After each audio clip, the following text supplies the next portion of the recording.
Hello and welcome to our January video. This will be my last video as I am set to retire on February 1st. Mark G was actually going to do this part of the video, but he has been called to a meeting of the big three chairs to discuss issues.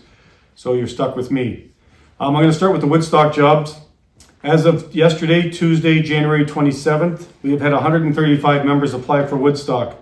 We did our first tour on Monday of the top 5 people as a test. Do remember, please, that the cutoff for the Woodstock jobs is Thursday, January 29th at 3 p.m. We are changing things up a little bit right now. We're only going to do a tour with likely the top 35 people, not the top 60. It seems like the people who are applying are really interested. If we get 27 of the first 35, we'll stop. If we need more people, we'll continue on with the tours. But right now, we're only going to tour the top 35 people. Next week, the week of February 2nd, we're going to be reaching out to the top 27 people that signed up with actual jobs, a job description, and the shifts. And we'll keep going down the list until we get 27 people. The 6-month ESA payment should be getting paid next week. Right now, it's all systems go for the week of February 2nd. So February 5th, you should see that payment.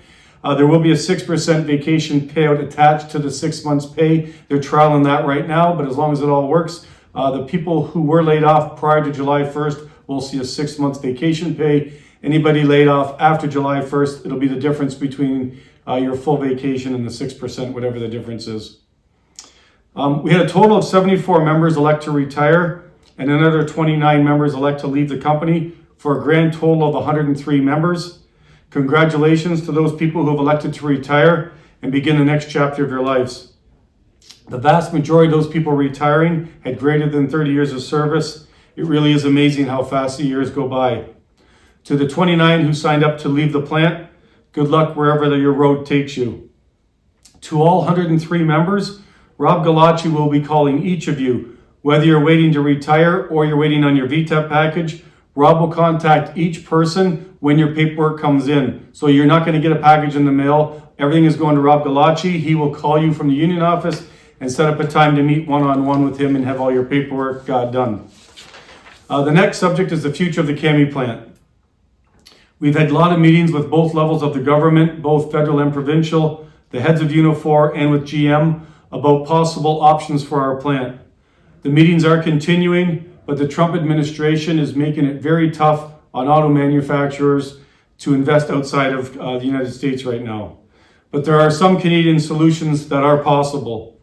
With pressure from the government, we are hoping to force car companies that if you want to sell in Canada, you have to build in Canada to provide jobs for Canadians. GM could begin joint ventures with some of the companies such as Hyundai, Volkswagen, etc. And we've also suggested to the governments that if you're going to allow Chinese EVs into our country, that we could do joint ventures with different Chinese automakers and make those vehicles right in our Cammy plant. If you're going to sell in Canada, why not build in Canada? We also have some other irons in the fire. The government has discussed building military vehicles. They would be likely low volume and low employment numbers. However, that would keep our lights on while GM could retool us. Bargaining. 2026 is a bargaining year. We will be entering into talks at some point with GM and the other GM plants, as well as the other big three. We have put out the proposal forms to our members for your input. The number one priority in these talks will be product, but we're not alone in that. It's right across the big three. We desperately need product in this country. Maybe the bargaining might be the best place to lock GM into a deal to get this finalized.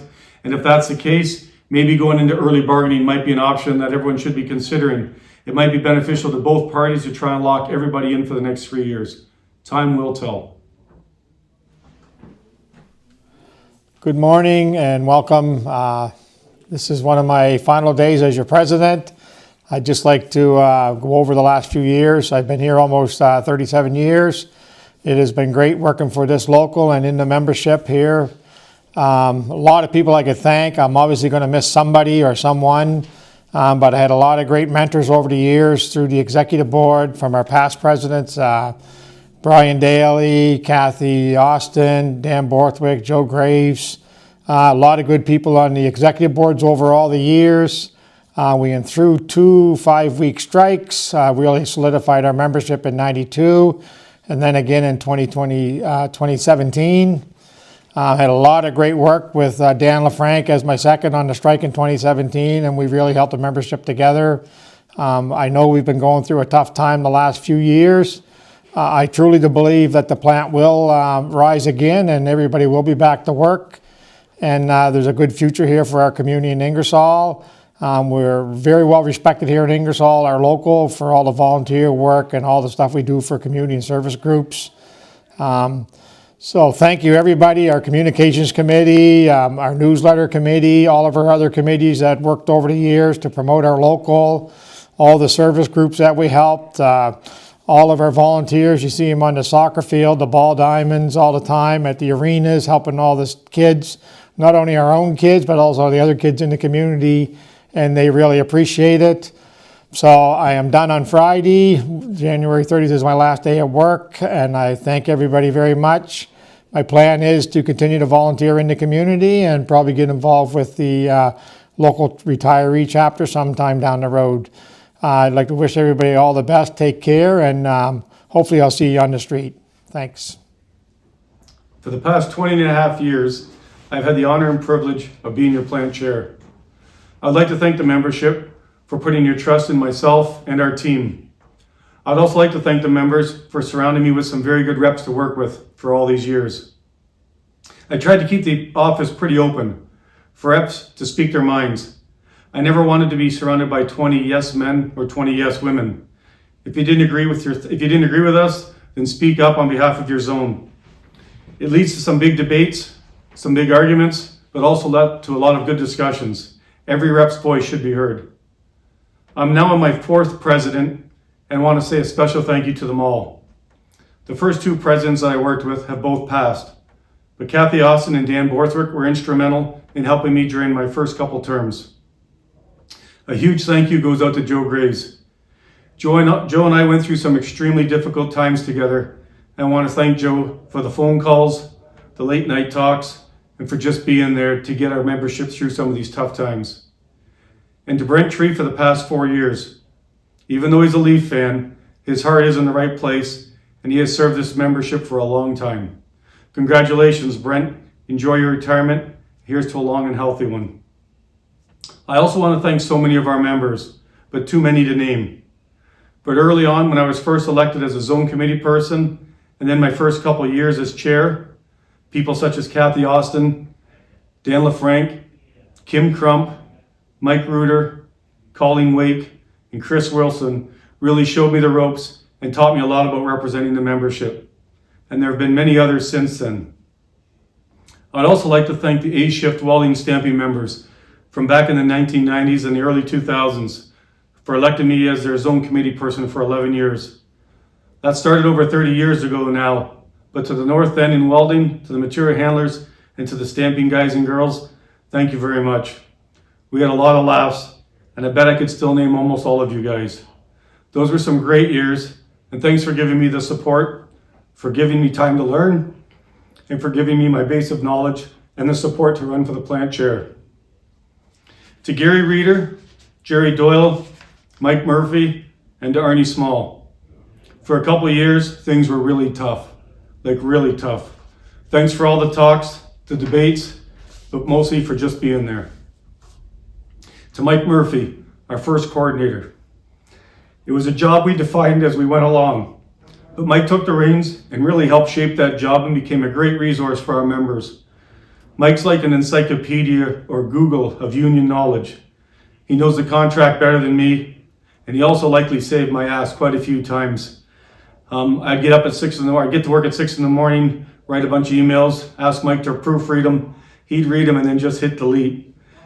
He was always the cooler head of the both of us and likely saved me from going on quite a few rampages. At least most of the time, Mike was able to talk me off the ledge.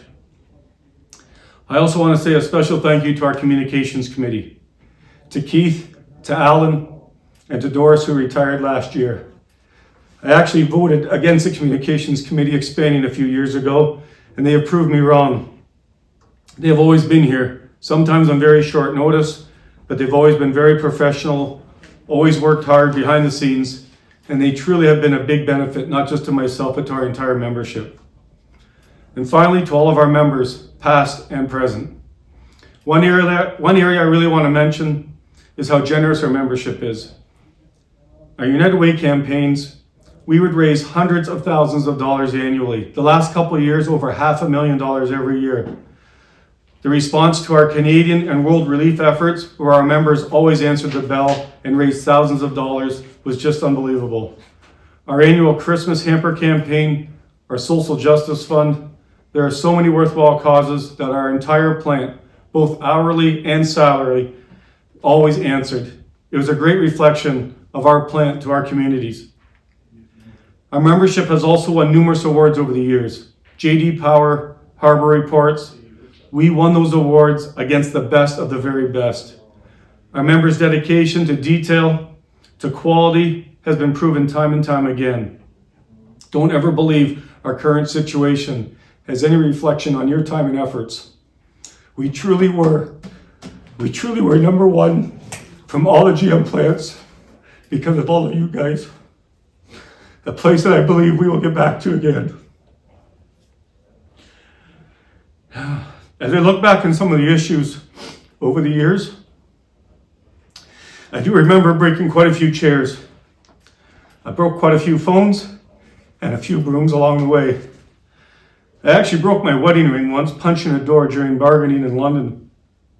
And of course, when I severed my Achilles heel kicking a door because one person in the ER was just too damn stupid to try and reason with. I also glad I grew up playing baseball. It sure helped a lot with my aim during some of our bargaining talks. The past 20 and a half years have been quite a roller coaster. We have gone from 7 years of mandatory Saturdays to a plant that has been reduced to 0 volumes. From a high of 2,800 members with about 300 students to a skeleton crew today consisting of 8 production people, 13 trades, and our powerhouse members. But now the time has come for me to say goodbye and go on to the next chapter to spend more time with my family. My oldest son, Jacob, is now 26, and his birthday every year is September 19th. I have missed 14 of his last 20 birthdays due to both bargaining talks, both with ourselves, with our members, and with the big 3. I missed my daughter Hannah's big 19th birthday and a few of other family milestones along the way. My wife Jennifer has also made some very big sacrifices through the years, and we missed some pretty big events. And pretty well every night, our supper with our nightly disruptions with that damn phone will finally come to an end. I'm going to hand the reins over to Mark G. He is young, but he has lots of experience and is really strong at our last round of talks. I included him in the last couple days, right around the clock when the heavy talks took place. He is ready to lead 88 into this next round of talks. Dan LaFranc told me once, when he left office, that if I was still in office the day I decided to retire, I owed it to Local 88 to make sure I had someone ready to step in and fill the spot. Mark is that person. I've included him over the last 2 years in all the big meetings, and he is ready to go. As for the future of the plant, even though I'm retiring, I'm going to push on with the government and try and find an answer and find something for our plant. We have a really good plant manager right now in Bill Harkness. Bill really does care about our plant and about our membership. Bill is the 7th plant manager I've worked with, and I do believe you really need a good relationship with your plant manager. That has not always been the case with a couple of them, but Bill's heart is in our plant, and I have no doubt Bill and Mark will work together on a possible new investment. We've had to say our final goodbyes to too many of our friends over the years. Too many of our friends and co-workers have passed on way too early. I have attended many funerals over the years from our members, and you hear and see the impact our members have made on each of us, on our co-workers, and our communities. The final goodbye is always the toughest one. So for one final time, thank you to everyone at Local 88. I grew up with 2 sisters, but Local 88 gave me 2,500 brothers and sisters, and for that I will always be forever grateful. Thanks for the ride of my life, for the memories, and for the debates, and for the laughs. But most of all, thank you for your support. And to each and all of you, thank you to you, and thank you to your families, and all the best going forward.